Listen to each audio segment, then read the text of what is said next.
नमस्कार, आप देख रहे हैं सीधी बात। मैं हूं राहुल कंवल और आज मेरी खास मेहमान है राजस्थान की मुख्यमंत्री वसुंधरा राजे, जो कि अपने नई पारी में एकदम बदले हुए नए अंदाज में नजर आ रही हैं। कहा जा रहा है कि आम आदमी मुख्यमंत्री बन गई, रानी से एकदम आम आदमी मुख्यमंत्री।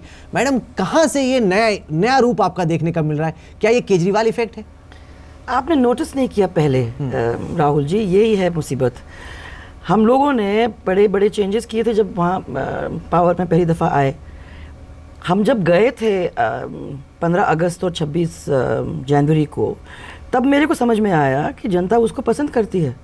उस समय 5 साल निकल गए थे, पर मेरे दिमाग में ये बात रखी थी कि वो 4 दिन ने ही इतना बदलाव उस क्षेत्र के अंदर ला दिया था कि डिविजनल हेडक्वार्टर्स के ऊपर जाने की बजाय अगर सरकार पूरी चली जाती है डिविजनल हेडक्वार्टर में, तो कितने सारे लोगों का फ़ायदा होगा।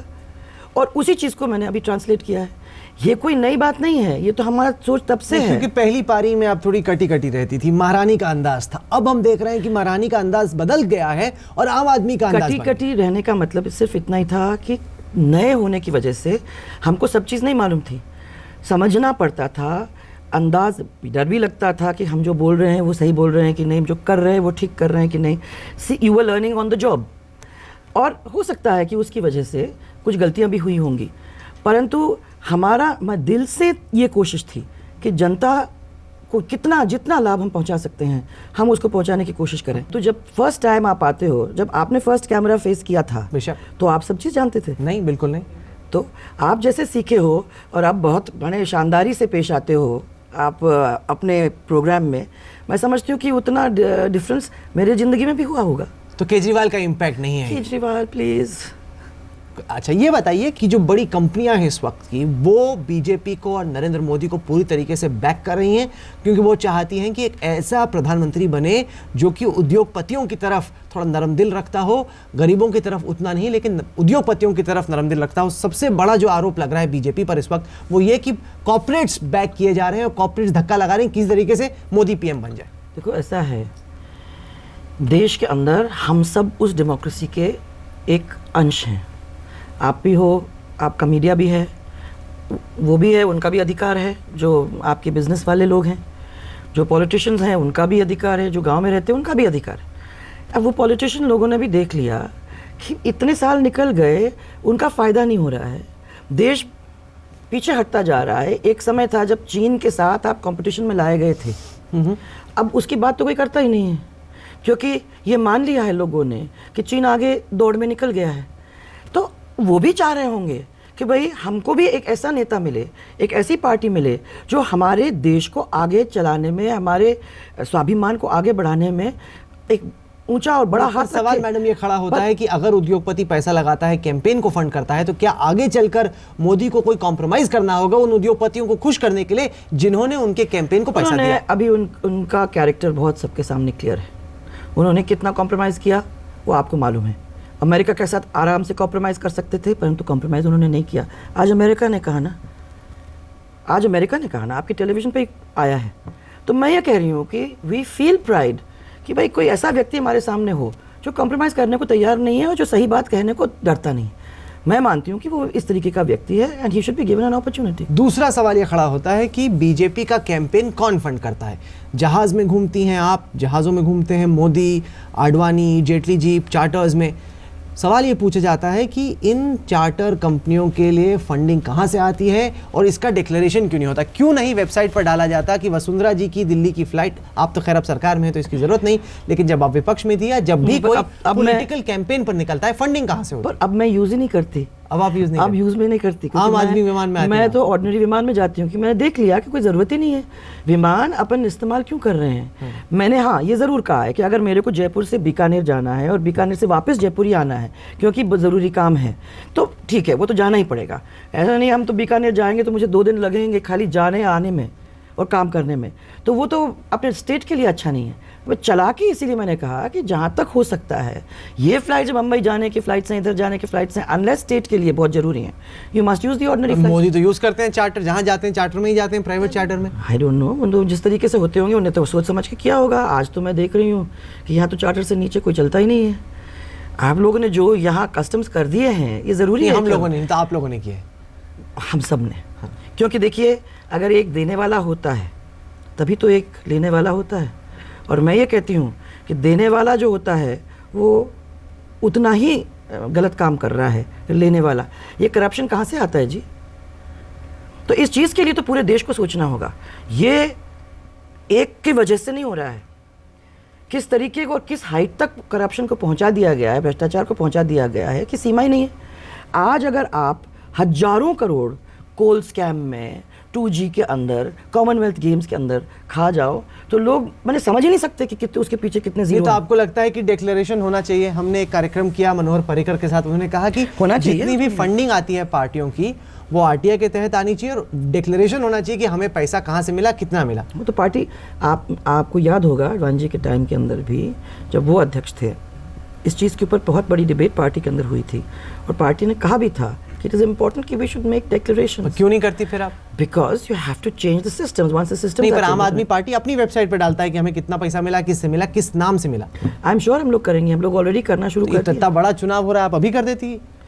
यार कहाँ चुनाव भैया, अभी 2 महीने में आए हैं हम लोग। तो नहीं, आगे वाले वो चुनाव चेंजेस हमने करना आप शुरू कर दिया सोचेंगे है। इसके बारे में? हमने चेंजेस करना ही शुरू कर दिया है, आप देख रहे हैं। कहने की ज़रूरत थोड़ी होती है, मैं तो इमीडिएटली करना। 13 तारीख को टेक ओवर किया है और 10 तो हम लोगों ने डिसीजंस ऐसे किए हैं जिसमें जितना हो सके उसमें हम कमी लाने की कोशिश करें। अभी वो कपिल सिब्बल जी कह रहे थे कि भाई सिक्योरिटी की तो हम लोग कोई बात ही नहीं करते हैं। यहाँ सीएम की सिक्योरिटी में 200 आदमी हैं और ये तो विरासत में हमें मिली है। आपने तो कम अब किया? पहले दफ़ा हमने पूछा, हमने कहा ये काहे के लिए 200 लोग काहे के लिए बैठे हुए हैं यहाँ? नहीं, वो तो होता है सर, वो तो पहले से आज चला आ रहा है। हमने कहा ज़रूरत ही नहीं है। कितना कम कर दिया काट करके 50 आदमी से ज़्यादा आपको ज़रूरत क्या है? वो सही चाहिए। मैं तो ये कह रही हूँ, मैं तो जाती भी नहीं हूँ। इनके तो 8-8, 9-9, 10-10 गाड़ियाँ चलती थी। हम तो बड़ी मुश्किल से अब 2 गाड़ी, एक गाड़ी सामने एक गाड़ी पीछे लेके चलते हैं। एक तो पहले भी सवाल करती थी, और अभी भी खड़ा कर रहे हैं। होता है, वो ये कि नरेंद्र मोदी के जो दावे हैं, बीजेपी के जो दावे हैं, उनको इन्फ्लेट करके बढ़ा चढ़ा के पेश किया जाता है कि कई सारे पैमाने हैं, कुपोषण का पैमाना हो, ह्यूमन सोशल डेवलपमेंट के पैमाने हैं, उन पे नरेंद्र मोदी के राज में और बीजेपी के राज में उतना विकास नहीं हुआ है जितना कि बढ़ा चढ़ा के दिखाया जाता है। आंकड़े कुछ है, दावे कुछ है। अब आंकड़े कहाँ बनते हैं? सरकारी आंकड़े। एक मिनट, आंकड़े कहाँ बनते हैं और दावे कौन करता है? इन चीज़ों की पर ध्यान देने की ज़रूरत है। मैं इसलिए आपको कह रही हूँ कि अगर जनता खुश है तो आपकी प्रॉब्लम क्या है? फैसला तो जनता को ही करना है। फैसला तो वही करते हैं, और अगर वो खुश नहीं होते तो वो नरेंद्र मोदी को बिठाए रखते थोड़ी, उनके हाथ में है वो बात। तो जब उनको खुशी है तो हमें और आपको क्या प्रॉब्लम? अरविंद केजरीवाल ने गुजरात का दौरा किया, वो चीफ मिनिस्टर के घर पहुंच गए, कहा कि मुझे मुलाकात करनी है, मोदी मिले नहीं। क्या ठीक किया उन्होंने? That's dependent. अब वो डिपेंड करता है मुख्यमंत्री पे, वो किस चीज़ के साथ बिजी है। आखिर में मैं जानती हूँ कि जब मेरा प्रोग्राम बनता है तो सुबह से लेकर रात तक बनता है। अब उसमें अगर 2 आदमी भी एक्स्ट्रा आ जाते हैं तो हम लोगों को प्रॉब्लम होती है, क्योंकि हमको फिर एक्स्ट्रा वही 1-1.5 घंटा और देना पड़ता है ऑफिस के अंदर। अब इसमें कोई एक्सक्यूज़ करने की ज़रूरत नहीं है, पर अगर मुझे नहीं मिलना है राहुल आपसे और आप मेरे घर पे ऐसे टपक पड़ते हो तो फिर नहीं, अगर नरेंद्र मोदी, अगर अरविंद केजरीवाल राजस्थान का दौरा करते हैं और कहते हैं कि मुझे वसुंधरा जी से मिलना है, मिलेंगे? अब कहें ना, कह के आए और कहें मेरे को कि वो मिलना चाहते हैं। आप मिलेंगी? तो मैं क्यों नहीं मिलूंगी, पर कहें ना। नहीं, अगर अपॉइंटमेंट लेके आए तो आप मिलेंगी? आए, बड़े प्यार से आए। तो फिर मोदी क्यों नहीं मिले? तो पहले अपॉइंटमेंट नहीं लिया। अगर अपॉइंटमेंट ले तो मिलना चाहिए। हाँ, तो अपॉइंटमेंट लेना चाहिए था। आप चले आए, वहाँ हल्ला फसाद कर दिया आप लोगों ने। क्या मतलब है? We don't need anarchy. देखिए, जनता नहीं चाहती, जनता ने डेमोक्रेटिक सिस्टम्स को, लोकतांत्रिक सिस्टम्स को पसंद किया है, और जनता नहीं चाहती लड़ाई झगड़ा, ये सब कुछ चाहती है डेवलपमेंट। वो आपकी आंखों के अंदर अपनी आंख डाल के कह रहा है कि अब ये सब छोड़ दो, अब हमारे रोटी पानी का इंतज़ाम करो। क्या आपको लगता है केजरीवाल अराजकता फैला रहे हैं? आपको क्या लगता है? आप बताइए। आज आपने देखा टेलीविजन के ऊपर, नॉर्मल आदमी क्या सोचेगा? मैं तो खाली टेलीविजन पे देखा, मैं नहीं समझती हूँ कि कोई वो ordinary कहते हैं कि चला हम जाता है सिस्टम वहाँ। को चैलेंज कर रहे हैं। क्यों सिस्टम को चैलेंज करोगे आप? क्योंकि सिस्टम करप्ट है, भ्रष्ट है सिस्टम। तो आपने सिस्टम को चैलेंज यहाँ कर लिया दिल्ली में, वो देश भर में चैलेंज करना चाहते हैं। तो कर लो, आप देश भर को चैलेंज करो, पर तरीका है। आप करो ना। राजस्थान में दाल गलेगी उनकी? मैं किसी को क्यों कहूँ किसी के बारे में? मैं तो मेरे बारे में पूछो आप, तो मैं तो अपनी पार्टी के बारे में आपको बता सकती हूँ। पर मैं ये कहती हूँ कि जो भी जाता है उसको अराजकता फैलाने की ज़रूरत क्या है? अगर वो काम सही कर रहा है तो जनता उसको वैसे ही पसंद करेगी। उसको अराजकता से डरा धमका के किसी के ऊपर करने से कोई मतलब थोड़ी होता है। ऐसे वोट तो पड़ने वाले नहीं है। तो आप तो कहीं भी जा सकते हो। दिल्ली में तो वोट पड़ा उनके लिए खस के 30% लगभग वोट। पहले अब तो ये सब देखने में आ रहा है ना, वो तो देखे। मैं तो नहीं समझती हूँ कि जनता पसंद करती है। मैं समझती हूँ कि जनता चाहती है कि आप अपनी बात को आर्टिकुलेट करें और फिर आराम से उनसे मिलके उनका काम करें। ये इसकी ज़रूरत ही नहीं है। आप करो जनता का काम। अगर पसंद करती है तो आपके साथ जनता आएगी और दूसरों को बाहर कर देगी। बस आप जनता के ऊपर छोड़ दो ना, अपने हाथ में क्यों लो? राजस्थान में जो पिछली सरकार थी उसने कई सारे मुफ्त में दवाइयाँ दी लोगों को, तमाम तरह की शॉप सब्सिडीज, डोल का ऐलान किया। क्या जनता को पसंद भी है इस तरह की चीज़ें? क्या वो सारी स्कीमें बरकरार रहेंगी या एक एक करके आप उनका पत्ता काटेंगे? मैंने हमेशा कहा कि देखिए, हम लोग अलग अलग पार्टीज़ होते हैं जब तक हम इलेक्शन लड़ते हैं। इलेक्शन लड़के हम लोग सरकार बन जाते हैं। एक दफ़ा जब सरकार बनते हैं तब सब हमारे हैं। ये नहीं है कि कांग्रेस पार्टी का है वो और ये बीजेपी का है कि मैं इसी का काम करूंगी उसका नहीं करूंगी। और 5 साल मैंने यही काम किया, सबका काम किया, किसी को ये कह के नहीं किया, क्योंकि वी वर गवर्नमेंट। और मैंने ये कहा कि जो सरकार हमारे आगे चली गई थी, अगर कोई अच्छे काम उसके हैं वो छोड़ के गई है तो उसको तो अपने को आगे बढ़ाना ही है, उसको क्यों रोकेंगे हम? तो मैं ये मानती थी कि भामाशाह जैसी स्कीम्स जिसके अंदर महिला को आगे रख के फाइनेंशियल इंक्लूजन अगर कहीं भी इस देश में हुआ तो पहले राजस्थान में ही होने जा रहा था। अगर उनने उसको पूरा कर दिया होता तो उन्हीं का नाम होता, क्योंकि उसके बाद ही तो सेंट्रल गवर्नमेंट ने उसको उठाया है। कांग्रेस ने एक नई कमान, एक नई पीढ़ी को मौका दिया है। आपको लग रहा है कि सचिन पायलट टक्कर दे पाएंगे आपको? गांव-गांव में घूमना शुरू कर रहे हैं, लोगों से मुलाकात कर रहे हैं, कांग्रेस काडर का मनोबल बढ़ाने की कोशिश कर रहे हैं। टक्कर दे पाएंगे आपको लोकसभा चुनाव से पहले? क्या सोच रही हैं आप? सीख रहा है जैसे आपने सीखा था। हाँ, सबको सीखना पड़ता है। अभी सीख रहा है, अभी समय है। आपको प्रतिभा नजर आती है? आपको लगता है कि आगे चल के गहलोत से बेहतर बन पाएंगे? गहलोत से बेहतर तो कोई भी होगा। मैं नहीं समझती हूँ कि इसमें बहुत बड़ी बात है, परंतु क्या होता है क्या नहीं होता है, that only the future can tell. हम यहाँ बैठे बैठे उसको तो क्या डिबेट करें। I hope he does well.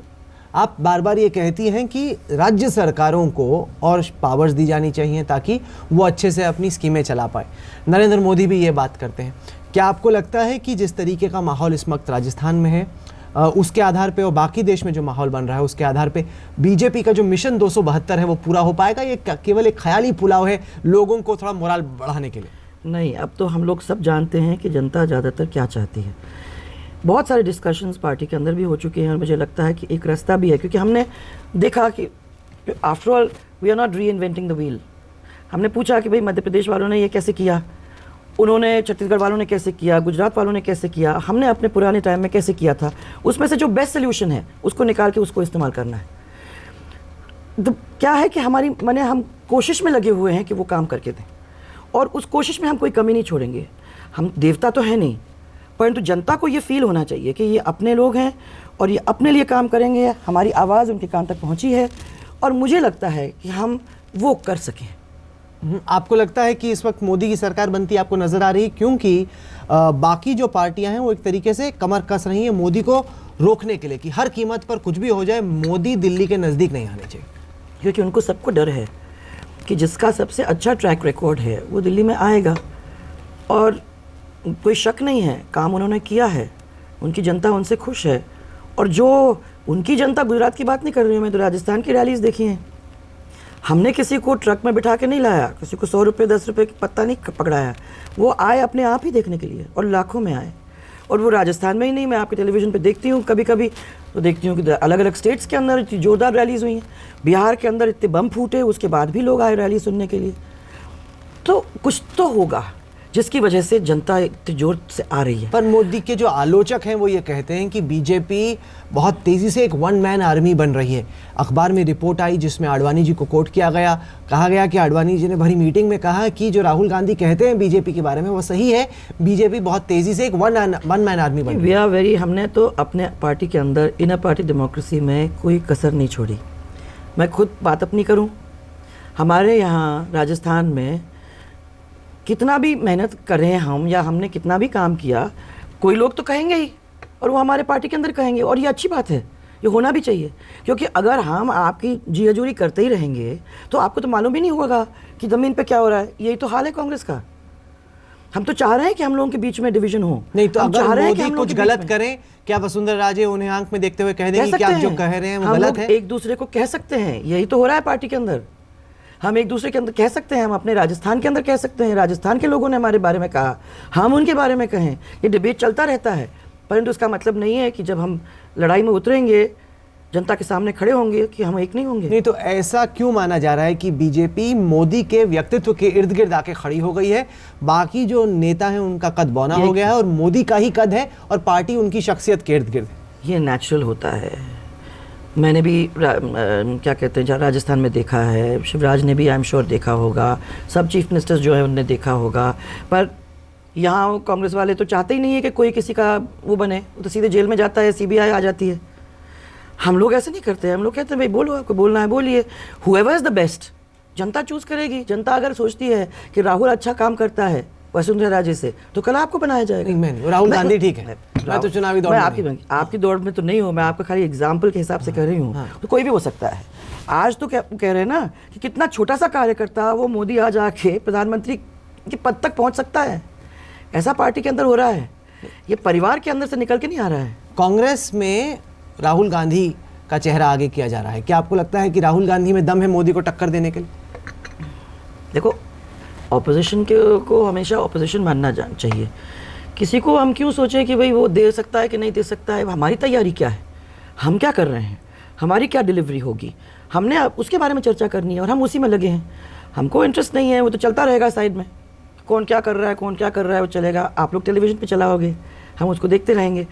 परंतु हमको अपने अंदर डिसाइड करना है कि हमारी डिलीवरी कैसी होगी, हमारे पॉलिसीज़ क्या होंगे, हम फार्मर्स के लिए क्या करेंगे, हम अपने पार्टी के अंदर किस तरह से चलेंगे, पार्टी और मुख्यमंत्री का क्या रोल साथ साथ रहेगा, पार्टी और प्रधानमंत्री का क्या रोल साथ साथ रहेगा। All these things. क्या आपको लगता है कि जो परिवारवाद है राजनीति में वो पूरी तरीके से गलत है कि क्योंकि राहुल गांधी सोनिया गांधी के पुत्र हैं, उनको मौका दिया जाए कांग्रेस को लीड करने का, या फिर आगे चल के आपके लड़के को मौका दिया जाए आपकी पार्टी को राजस्थान में लीड करने का? क्या ये जो मिसाल है ये गलत है? नहीं, परंतु क्या होता है, मैं ये कह रही हूँ कि जस्ट बिकॉज वो मेरा बेटा है, उसकी वजह से अच्छा काम करता होगा, परंतु मेरी वजह से वो काम ना कर पाए। मैं जानती हूँ कि जब तक राजमाता साहब थीं तब तक मुझे मालूम था कि साइड लाइन्स पे तो रहना ही होगा। बड़ी मुश्किल से बिल्कुल आखिरी में हम लोगों को मौका मिला जब हमारे क्षेत्र के लोगों ने जाके कहा कि नहीं भैया हम इनके साथ काम करना चाहते हैं, पर उनकी वजह से वो प्रॉब्लम भी हमको हुई। पर फ़ायदा भी तो मिला क्योंकि राजमाता थी इसलिए आपको फ़ायदा मिला, वरना क्या आपको नहीं लगता कि मेरिट के ज़रिए आगे निकल के आए तो वो बेहतर तरीका है कि जिसमें सबसे ज़्यादा ताकत हो, दमखम हो, वो आगे निकल के आए? तो ये लड़ाइयाँ तो आप देख रहे हो ना, वहीं भी तो है आपके सामने। ऐसा थोड़ी आसानी से पॉलिटिक्स में कोई मैदान में आके और यहाँ पट्टा लगा के बैठ जाता है कि भाई अब तो हम बन गए। ये तो कहीं कहीं हो सकता है, हम लोगों के यहाँ नहीं होता। वसुंधरा जी, आपने हमें वक्त दिया, कार्यक्रम में आई, इसके लिए आपका बहुत बहुत शुक्रिया। तो ये थी वसुंधरा राजे से आज की सीधी बात। ये कार्यक्रम आपको कैसा लगा, आप अपनी राय हमें ईमेल के जरिए भेज सकते हैं। हमारा ईमेल का पता है sb@aajtak.com। साथ के साथ इस कार्यक्रम को आप हमारी वेबसाइट पर देख सकते हैं जिसका पता है www.aajtak.in/सीधी बात। तो अगले सप्ताह एक बार फिर से मुलाकात होगी। तब तक के लिए देश और दुनिया की बाकी खबरों के लिए आप देखते रहिए आज तक।